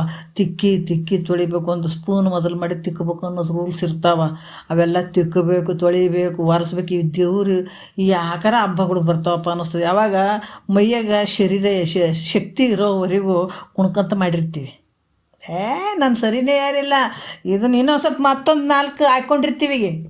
ಕರ್ಮದಲ್ಲಿ ಕೆಲವೊಂದು ರೂಲ್ಸ್ಗಳು ಹಾಕ್ಕೊಂಡ್ಬಿಡ್ತೀವಿ, ಇನ್ನೊಂದು 4 ತೊಗೋತೀವಿ, ಬೇರೆ ಬೇರೆ ಕಡೆಯಿಂದನೂ ತೊಗೋತೀವಿ.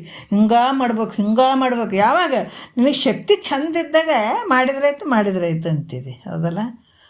ಎಷ್ಟು ದಿವಸ ಮಾಡ್ತೀನಿ ನೀನು? 40 ತನಕ ದಮ್ಮಗಟ್ಟಂಗೆ ಮಾಡ್ತಿದ್ದೆ. 40-45 ಆಯ್ತು ಅಂದಾಗ ಆವಾಗ ಮೊಳಕಾಲು ನೋವು ಶುರುವಾಯಿತು, ಕೈ ನೋವು ಶುರುವಾಯಿತು, ಕಾಲು ನೋವು ಶುರುವಾಯಿತು. ಆವಾಗ ಅಂತಿದ್ದಿ ಮಗನ ಮದುವೆ ಮಾಡ್ತಿದ್ದಿ, ಬಂದು ಸೊಸೆ ಮಾಡವಲ್ದು, ನಾನು ಇಷ್ಟು ವರ್ಷ ಮಾಡ್ಕೊತ ಬಂದೀನಿ, ಹೌದಲ್ಲ. ಸಮಾಧಾನ ಇರ್ತದೆ ನಿನಗೆ? ಇಷ್ಟು ವರ್ಷ ಮಾಡ್ಕೊತ ಬಂದರೂ ಸಮಾಧಾನ ಆಗಲಿಲ್ಲ ನೋಡ್ರಿ. ಅದು ಮತ್ತು ಶಾಂತಾಗಿ ಬಿಡ್ಬೇಕಾಗಿತ್ತು, ಹಾಗಂಗಿಲ್ಲ. ಇಲ್ಲರಿ, ಭಾಳ ಮಾಡಿಬಿಟ್ಟೆ ರೀ. ಮೊದಲೆಲ್ಲ ಭಾಳ ಮಾಡಿಬಿಟ್ಟಿನಿ. ಈಗ ಶರೀರನ ಸಾಥ್ ಕೊಡವಲ್ದು, ಅದಕ್ಕೆ ಕುಂತೀನಿ ಒಂದು ಕಡೆ ಅಂತ ವಟ ಅನ್ಕೊತ ಕುಂದ್ರದೇ ಆಗ್ತದೆ ವಿನಃ ಆ ಮಾಡಿದಕ್ಕೆ ಭಾಳ ಶಾಂತಿ ಇದೀನಿ ರೀ. ಏನು ಯೋಚನೆ ಇಲ್ಲರಿ, ಚಿಂತೆನೇ ಇಲ್ಲರಿ ಅಂತ ಯಾವತ್ತಾರು ಯಾರಾದ್ರೂ ಕುಂತಾರನು? ಇಲ್ಲ. ಹಾಗಾಗಿ ಇಲ್ಲಿ ಕೂಡ ಹೇಳ್ತಾರ, ಬರೀ ಇದು ಕುಂತು ಕೇಳೋದಷ್ಟೇ ನೋಡ್ರಿ, ಅಂತ ಒಂದು ಅದ್ಭುತ ಹೇಳ್ತಾರೆ ಮಹಾತ್ಮರು. ಅದಕ್ಕೆ ವಿಚಿತ್ರ ಜಗತ್ತನ್ನು ಕಂಡು ಇದನ್ನು ಮಾಡಿದ ಒಬ್ಬ ಸರ್ವಜ್ಞ ಅದಾನ ಅಂತಲೇ ತಿಳ್ಕೊಳ್ಬೇಕಾದಂಥದ್ದು. ಈ ರೀತಿ ಅರಿವಿಲ್ಲದೆ ಹೋಗಿದ್ರೆ ಜಗತ್ತಾಗ್ತಿತ್ತೇನು? ಜಗತ್ತಾಗ್ತಾನೆ ಇರಲಿಲ್ಲ, ಕಾಣ್ತಾನೆ ಇರಲಿಲ್ಲ. ಅರಿವಿನೆಲ್ಲ ನೀರಿಲ್ಲದ ತೆರೆನೊರೆಗಳು ತೋರ್ತಾವೇನ? ನೀರದಾವಂತ ತೆರೆನೊರೆಗಳು ತೋರಕತ್ತೇವ. ನೀ ಇದ್ದಿದ್ದಂಥ ಕನಸು ತೋರಕತ್ತಿದ, ಮಣ್ಣಾದಂಥ ಮಡಿಕೆ ತೋರಕತ್ತಿದ, ಬಂಗಾರ ಆದಂಥ ಆಭರಣಗಳು ತೋರಕತ್ತೇವ ಅಲ್ಲ. ಮತ್ತು ನೀ ಇದಂಥ ಜಗತ್ತು ತೋರಕತ್ತದ. ನೀರ್ಲಿಲ್ಲ ಅಂದ್ರೆ ಜಗತ್ತು ತೋರ್ತಿತ್ತೇನು? ಹೌದಲ್ಲ. ನಾನಲ್ಲೋ ಶಿವ ನಾನಲ್ಲೋ, ನಾವು ಹೋಗದೆ ಶಿವ ತಾನಾಗಲ್ಲ. ಕನಸಿನೊಳಗೆ ನಿದ್ರೆ ಒಳಗೆ ನಾನು ಅನ್ನೋದು ಐತೇನಲ್ಲಿ. ನಾನಿಲ್ಲ, ಅಲ್ಲಿ ಜಗತ್ತಿಲ್ಲ. ನಾನು ಅನ್ನೋದು ಹೋಗ್ಯದಲ್ಲಿ ಎಲ್ಲಿ? ಗಾಢವಾದ ನಿದ್ರೆಯಲ್ಲಿ. ನಿದ್ರೆಗೆ ಎಲ್ಲಾರು ನಾನು ಅಂತ ಅದನ್ನು ಎಷ್ಟು ಚಂದ ಹೇಳಿಸ್ತಾರೆ ನೋಡ್ರಿ. ನಿಜವಾಗಿ ಇವನು ಯಾರು ನಾವು ಕೇಳ್ತೀವಿ ಎಲ್ಲ ಧನ್ಯರಂತ ಅಂದ್ಕೊಳ್ಬೇಕು. ನಿದ್ರೆ ಒಳಗೆ ನಾನು ಅಂತೇಳಿ ಅದಕ್ಕೆ ನಾನು ನೀನು ಎಂಬ ಉಭಯ ಹೀನ ಗುಣಗಳನ್ನೆಲ್ಲ ಕಳೆದು, ದೊಡ್ಡ ಗುಣ ಅಂತಾರ ಇದಕ್ಕೆ. ನಾನು ಬೇರೆ ನೀನು ಬೇರೆ, ಅದು ಬೇರೆ ಇದು ಬೇರೆ, ಅವ್ರು ಬೇರೆ ಇವ್ರು ಬೇರೆ, ಇದಂತೂ ಗುಣಗಳು ಅದಾವಲ್ಲ, ಇದಕ್ಕೆ ನಿನಗೆ ಭಾಳ ಒಳ್ಳೆಯವಂತಾರನ. ಮತ್ತು ಅದಕ್ಕೆ ಈ ಮೊದಲೇ ಹೇಳ್ತಲ್ಲ, ಅಜ್ಞಾನಿಗೆ ಚಪ್ಪರಿಸ್ತಾನ ಅಂತಾರೆ. ಜ್ಞಾನಿಗಳು ಚಪ್ಪರ್ಸಂಗಿಲ್ಲ, ಬೆನ್ನು ಚಪ್ಪರ್ಸಂಗಿಲ್ಲ, ಶಬಾಷ್ ಅನ್ನಂಗಿಲ್ಲ. ನಾನು ನೀನು ಎಂಬ ಉಭಯಹೀನ ಗುಣಗಳನ್ನೆಲ್ಲ ಕಳೆದು ಜ್ಞಾನಿ ಚಿದಾನಂದ ಸುಖ ಸಂಪೂರ್ಣನಿದ್ದಾನೆ, ಸುಖ ಸಂಪೂರ್ಣನಿದ್ದಾನೆ. ಚಿಂತ್ಯಾಕೆ ಮಾಡುತ್ತಿದ್ದಿ ಚಿನ್ಮಯನಿದ್ದಾನೆ, ನಿನ್ನ ಚಿಂತೆಯ ಬಿಡಿಸುವ ಗೌರಿ ಕಾಂತನಿದ್ದಾನೆ, ಗೌರಿ ಕಾಂತನಿದ್ದಾನೆ, ಗೌರಿ ವಲ್ಲಭನಿದ್ದಾನೆ, ಸುಖ ಸಂಪೂರ್ಣನಿದ್ದಾನೆ. ಅದಕ್ಕೆ ಮಹಾತ್ಮರು ಭಾಳ ಚಂದ ಹೇಳ್ತಾರೆ, ನೀನಿರಲಿಲ್ಲ ಅಂದರೆ ಈ ಜಗತ್ತಾಗ್ತಾನೆ ಇರಲಿಲ್ಲ. ಎಲ್ಲಕ್ಕೂ ಮೂಲ ಕಣೆ ನಿನ್ನ ಅರಿವೈತೆದು. ಅದಕ್ಕೆ ಈ ದೃಶ್ಯದಿಂದ ಕಾಣುವಂಥ ಈ ಜಗತ್ತೇನೈತೆ ಇದು ಅರಿವಿನಿಂದಲೇ ಆಗ್ಯದ. ಇದು ತೋರ್ತದ. ನೀನಿರಲಿಲ್ಲ ಅಂದ್ರೆ ಕನಸಲ್ಲಿ ಬೀಳ್ತಿತ್ತು ಹೇಳ್ರಿ, ನೀನಿದ್ದ ಕನಸು ಐತೆ ಅದು. ಅದಕ್ಕೆ ನಿನ್ನ ಅರಿವಿನ ಸ್ವರೂಪಿತಾಗಿ ಈ ಜಗತ್ತು ತೋರ್ದಂಗೆ ಆಗಕತ್ತದ ವಿಚಾರ ಮಾಡಿದ್ರೆ ಈ ರೀತಿ. ಅದರಿಂದ ಇದೆಲ್ಲವೂ ಅರಿವಿನಿಂದ ಆಗಿದೆ ಅಂತ ಅರಿವನ್ನು, ಇದೆಲ್ಲ ಅರಿವಿನಿಂದನೇ ಆಗಿದೆ. ಇದಕ್ಕೆಲ್ಲ ಮೂಲ ಕಾರಣ ಯಾವುದು ಅಂದರೆ ನಿನ್ನ ಅರಿವೇ ಅದು. ಇದರಿಂದನೇ ಆಗ್ಯದಂಥ ಅರಿವನ್ನು ಯಾರು ಸ್ಮರಿಸ್ತಾರ ಆ ಸ್ಮರಿಸುವವನೇ ಜಾಣರಲ್ಲಿ ಜಾಣ. ಮೂಲ ಬೇರೆದು, ಮೂಲ ತತ್ವ ಇದು. ಅದಕ್ಕೆ ನಾವು ಭಾಳ ಮೇಲ್ಮಟ್ಟಕ್ಕೆ ಅದೀವಿ ಅಂತ ಹೇಳುವಂಥದ್ದು ಏನೆಲ್ಲ ಸುಮ್ಮ ಕುಂತು ತಿನ್ನೋದು. ಇದನ್ನೆಲ್ಲ ತಿಳ್ಕೊಂಡು, ಯಾಕಂದ್ರೆ ಎಷ್ಟು ದಮ್ಮಗಟ್ಟಂಗೆ ಓದಿರ್ತಾರೆ, ಓದಿ ಕೊನೆಗೆ IAS ಆಫೀಸರ್ ಆಗಬೇಕು ಅಥವಾ ಏನೋ ಒಂದು ಕನಸಿಟ್ಕೊಂಡಿರ್ತಾರೆ. ಅಲ್ಲಿ ಒಂದು ಕೆಲವು ಕೋರ್ಸ್ಗಳಿರ್ತಾವೆ, ಅದನ್ನು ಮಾಡಿ ಅದ್ರಾಗ ಪಾಸ್ ಆದ ನಂತರ ಇಲ್ಲರಿ ನೌಕರಿ ಆಯ್ತು ರೀ, ಏನು ಚಿಂತಿಲ್ರಿ ಅಂತಾರಲ್ಲ. ಅದ್ರಂಗೆ ಭಾಳ ಮೇಲ್ಮಟ್ಟದಾಗ ಅದೀವಿ.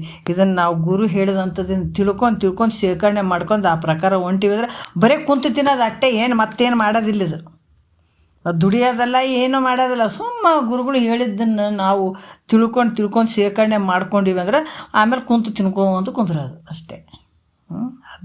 ತಿನ್ಕೊತ ಕುಂದ್ರೋದು ಅಂತ ಒಂದು ಅದ್ಭುತವಾದಂಥ ವಿಚಾರಗಳದಾವ. ಯಾರು ಈ ರೀತಿಯಾಗ ಎಲ್ಲಕ್ಕೂ ಆಧಾರವಾಗಿರುವಂಥದ್ದು ಅರಿವಿನ ಸ್ವರೂಪನೇ ಐತಪ್ಪ, ಅರಿವಿನಲ್ಲೇ ಈ ಜಗತ್ತು ತೋರ್ತಂತ ಯಾರು ಅದನ್ನು ಸ್ಮರಿಸ್ತಾನೆ ಆತ ಜಾಣರಲ್ಲಿ ಜಾಣ, ಶ್ರೇಷ್ಠವಾದಂಥ ವ್ಯಕ್ತಿ ಆತ. ಮತ್ತು ಮುಂದಿನ ವಿಚಾರ ಭಾಳ ಅದ್ಭುತ ಅದಾವ. ಮತ್ತು ನಾಳೆ ನೋಡೋಣ. ಒಂದೆರಡು ಮತ್ತು ಗುರುಪಾದಕ್ಕೆ ಅರ್ಪಿಸಿ ಹರ ಓಂ.